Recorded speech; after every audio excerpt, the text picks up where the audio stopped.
C'est toujours compliqué de commencer à écrire sur un sujet délicat. Souvent, je préfère rien préparer à l'avance et me laisser guider par mes émotions et mon cœur, que ce soit positif comme négatif. Car tous les sentiments qui nous traversent sont pas forcément un mal. On peut voir ça comme une épreuve à surmonter ou une récompense de la vie. 2017, j'ai une fois de plus essuyé une déception professionnelle. Un boulot ingrat, mal payé, avec des supérieurs plus qu'injustes. S'en est suivi plusieurs mois de chômage et une idée. Tiens, pourquoi je deviendrais pas mon propre patron ? J'avais cette idée de couteau suisse pour les geeks qui me traînait dans la tête depuis plusieurs mois. Un truc à la TripAdvisor mais vraiment ciblé sur notre petit univers, qui était encore vachement marginal à l'époque. Et me voilà, à 27 ans, commencer la prise de notes, d'idées. En quelques semaines, j'ai réussi à écrire suffisamment de choses pour que ça puisse constituer un semblant de projet. 3 ans. Voilà ce qu'il a fallu pour trouver des financements, qui m'ont obligé à revendre l'intégralité de mon ancienne collection de statues et de comics. Trouver des actionnaires pour me suivre dans ce projet un peu fou. Constituer une base de données à jour et solide avec pas moins de 3500 boutiques et événements en France, Suisse, Belgique, une belle base pour commencer l'activité. Pour vous donner une idée, rien que la base de données m'a pris 9 mois à constituer. En parallèle, afin d'économiser mon chômage, j'avais pris un boulot du matin dans l'assainissement. Je pompais la merde dans les égouts. C'est sûr que dit comme ça, c'est moins glamour. Je me levais à 4h du matin, je rentrais chez moi à 15h et je bossais sur mon site jusqu'à 20h, 21h, des fois 22h. 7 jours sur 7. Et j'ai fait ça pendant 1 an. Avant de stopper pour me mettre sur mon site à temps plein. Juillet 2020, le site est intégralement fini, mais pas de bol, c'est pendant le confinement. Quelques mois avant, le Covid avait décidé de changer nos vies, de nous obliger à protéger nos proches en restant chez nous. Difficile de lancer un site qui consiste à faire sortir les gens de chez eux pour visiter des boutiques quand celles-ci sont toutes fermées. Donc j'en profite pour lancer cette chaîne YouTube, où je vous raconte toutes les étapes de création de ce projet qui est Fine & Geek. Je vous ai probablement jamais dit, mais j'avais une autre chaîne YouTube avant, où je faisais des vidéos sur les personnages de comics, des unboxings, du vlog, mais que j'avais abandonné comme tout ce que j'avais déjà entrepris dans ma vie. Des trucs cool dont je vais jamais jusqu'au bout, par flemme, par manque de confiance en moi ou par manque de moyens et d'opportunités. De revenir sur YouTube, ça m'a vraiment fait du bien. La vidéo, j'ai toujours aimé ça, et les gens autour de moi m'ont toujours trouvé assez talentueux et drôle dans ce que je faisais. Le site décolle assez dans ses premiers temps, les gens sont bloqués chez eux et donc un nouveau site geek style TripAdvisor ça fait un peu de bruit. Certaines presses en parlent sur internet, je suis invité par Énergie Compiègne pour en parler, j'ai également l'occasion d'en faire la promo sur certains groupes Facebook où je suis habitué à traîner depuis des années. Enfin bref, c'est très prometteur apparemment.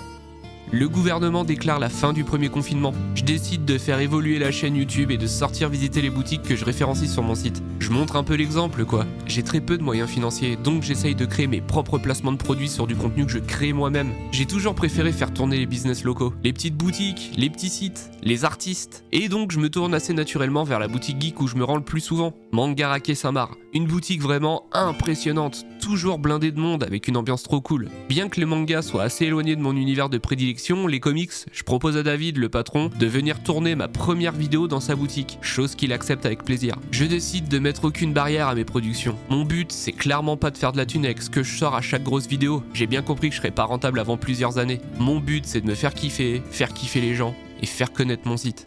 Mes premières vidéos, des boutiques en Seine-et-Marne, à Strasbourg, au Mans, à Épernay, à Paris. Un Barry Sport, un salon de tatouage tenu par un de mes meilleurs amis Alan, qui est un des premiers à avoir cru en moi et mon projet et qui m'a permis de créer du contenu et à faire ma promo. Ma première vidéo avec Alex Marvel, un youtubeur dont j'étais fan et qui aujourd'hui est devenu un des membres les plus proches de ma famille de collectionneurs. S'en est suivi la création de votre concept préféré, les shows meilleurs geeks, où le concept est simplement de mettre en avant des collectionneurs et leurs collections tout en me lâchant sur le montage, mon travail de l'ombre, que j'affectionne tout particulièrement.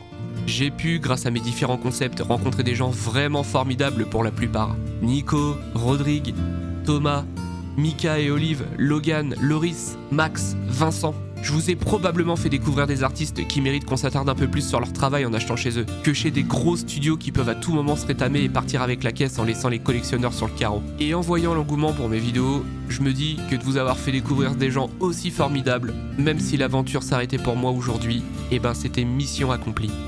Et par la suite, je me suis pas arrêté là. J'ai commencé les vidéos random où je vous raconte des anecdotes, des vidéos prévention pour vous conseiller sur vos achats, en parallèle du site qui vous conseille les boutiques. Des critiques de films ou des unboxings de statues, même si en fin de compte ça me plaît pas trop d'en faire. Je préfère parler de cinéma ou de statues avec un collectionneur au milieu de sa collection plutôt que chez moi face cam en solo. Plus le temps passe et plus j'affûte ma qualité d'image. Je change 1 fois, 2 fois, 3 fois, puis 4 fois de matériel pour être sûr de vous proposer la meilleure qualité possible. J'investis 5000 € dans du matos de pointe. Mon but, c'est de vous montrer à travers ma caméra des pièces dans leurs moindres détails avec la meilleure qualité possible. Et de faire un parallèle avec l'œuvre d'où elle provient. Car oui, à la base, la collection c'est ça. Avoir une représentation d'un film, jeu vidéo, comics qui nous plaît. C'est pas juste un objet. Enfin ça en tout cas c'est ma vision. Et aujourd'hui, c'est exactement pour mes montages, mêlant prise de vue réelle et images d'illustration que vous me connaissez. Et je prends un pied pas possible à le faire. J'ai voyagé très loin pour certaines vidéos, qui n'ont pas fait spécialement plus de vues que le reste, mais qui ont été de magnifiques aventures, des rencontres incroyables, des magnifiques images à faire, le S3 de Kyodai et Aniki à Marseille, l'exposition de MK Studio à Nice, le musée Alien à Gruyère en Suisse, les locaux de Tsume pour la reveal d'Harley Quinn au Luxembourg, ou encore une des vidéos où je suis le plus content, les locaux de Pure Arts à Montréal. Je vis des moments incroyables grâce à YouTube, grâce à vous, qui me font rencontrer du monde, que je transforme parfois en amis ou au contraire qui m'ont profondément déçu avec le temps. Mais dans le fond, tout ça c'est des souvenirs, qui sur le moment ont été très bons, ou qui m'auront permis par la suite de l'aventure de faire davantage attention, même si parfois les déceptions étaient bien plus grandes que les bons moments que j'avais vécus, ce qui en laisse un goût assez amer. Et mon super projet, ça a surtout été Show Me Your Geek l'Expo, qui permettait aux collectionneurs de sortir de chez eux avec leurs pièces préférées pour l'exposer dans un lieu prédéfini, accompagné par d'autres collectionneurs. C'est une passion vachement solitaire la collection, on peut en discuter entre nous, faire visiter nos setups, mais c'est une aventure personnelle. Mon envie, c'était surtout de permettre à des collectionneurs de pouvoir se rencontrer entre eux, pour passer une journée autour de notre magnifique passion commune. C'est comme ça que j'en suis venu à organiser la première expo dans le cinéma où travaille Quentin, un autre membre de ma famille proche de collectionneurs, qui m'a permis de faire en sorte que ça arrive. Et quelle aventure bordel! 50 statues, 15 collectionneurs, une journée de folie dans un petit cinéma du 77, une expérience incroyable. Et que bizarrement, j'ai réussi à organiser tel un chef d'orchestre. C'est probablement une des choses dont je suis le plus fier aujourd'hui. Ouais, mais où je veux en venir dans tout ça?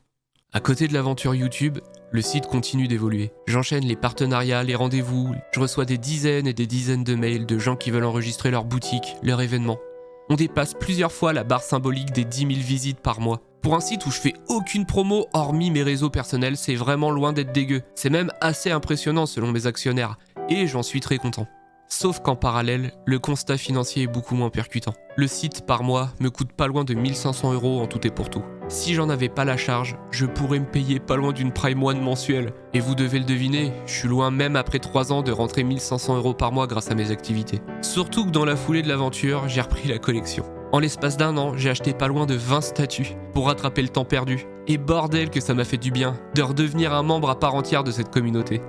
J'ai plus la force ni les capacités d'entretenir le site. Je fais depuis 3 ans le travail d'une équipe de 5 personnes et la réputation grandissante du site continue d'aggraver la situation. Monter une équipe? Il en a été question en cette année 2023, mais plusieurs choses m'ont fait changer d'avis.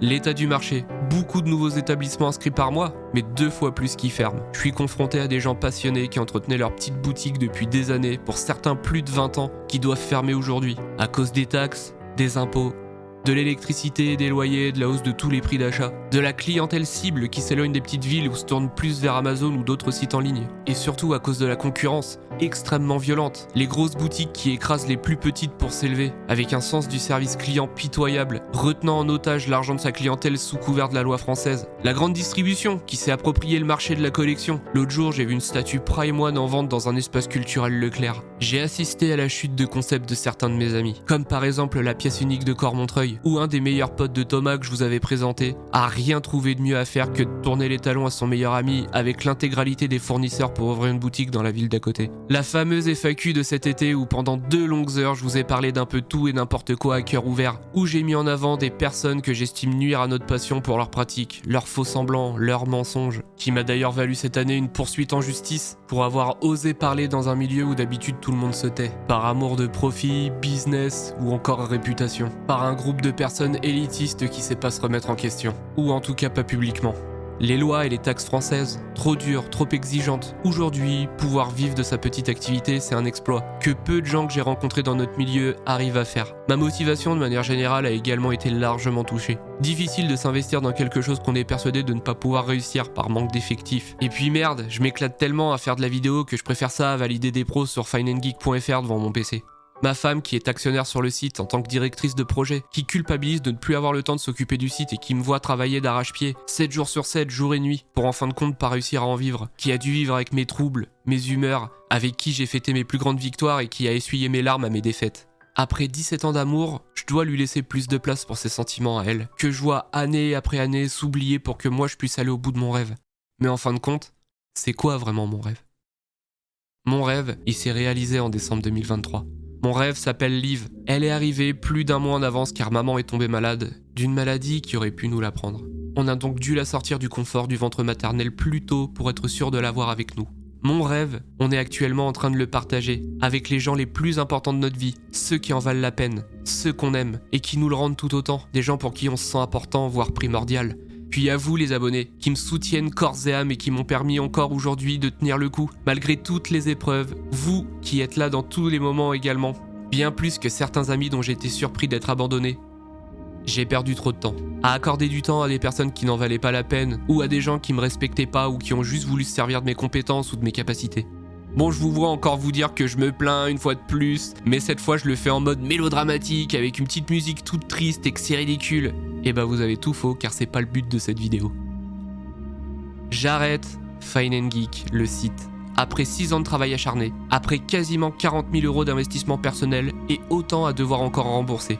Après tout ce chemin accompli, pas parce que ça fonctionne pas, mais parce que ça fonctionne trop justement.